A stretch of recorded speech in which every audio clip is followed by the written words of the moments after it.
उसामा गाजी हमें ज्वाइन कर चुके हैं, सीनियर एंकर पर्सन हैं।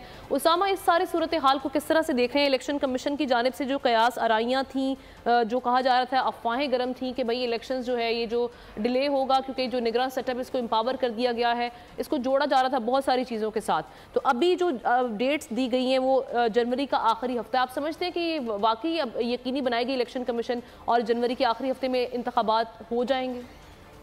लगता तो यही है कि आप इलेक्शन कमीशन को इलेक्शन करवाने पड़ेंगे।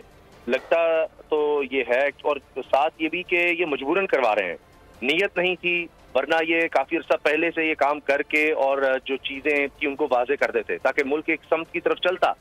और पहले इतनी इंस्टेबिलिटी थी और बड़ी दफा कहा गया, पहले ही आपने देखा पंजाब और खैबर पख्तूनख्वा का मामला लटकाया गया, क्या हासिल हुआ उससे?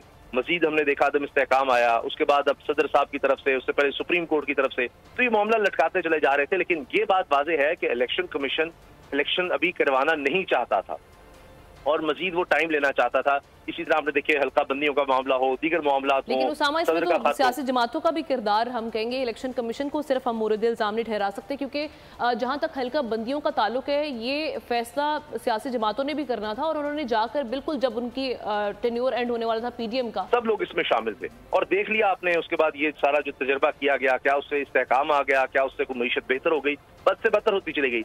अब IMF से भी ये मामला था कि जी आपको आगे जाकर तब मिलेगी ट्रांच, या जो अब स्टैंड बाय एग्रीमेंट है, ये भी सिर्फ एक ये कि डिफॉल्ट से बचाने के लिए, ये कोई प्रॉपर प्रोग्राम नहीं है IMF का, ये एक अरेंजमेंट है। वक्ती तौर पर इस तरह होता है कि जी 9 महीने साल के लिए आप इस तरह से बच जाएं।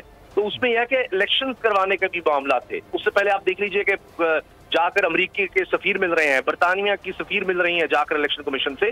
तो ये इलेक्शंस करवाने पड़ रहे हैं, इलेक्शन कमीशन नहीं। ये तो अमेरिका बहादुर भी आ गया, दीगर ममालिक आ गए और दीगर ममालिक जो उन्होंने भी ये कहा कि जी IMF के प्रोग्राम में होंगे तो फिर हम आपकी मदद करेंगे।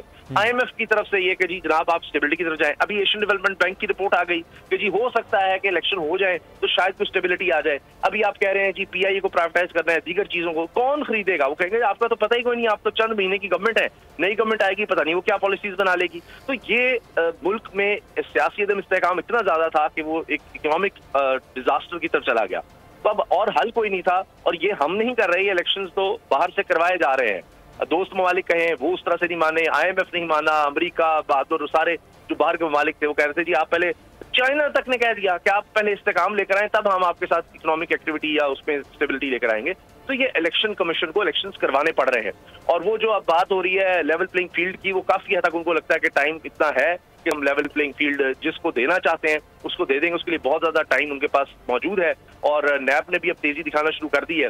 तो जाहिर है कि जनवरी अभी काफी वक्त है, 90 दिन से तो ज्यादा मिल गए, बहुत ज्यादा मिल गए, तो काफी है उनके लिए और उनमें जितनी उन्होंने मनूवरिंग और जो कुछ करना है वो कर लेंगे। सब्सक्राइब करें और बेल दबाएं ताकि कोई खबर रह न जाए।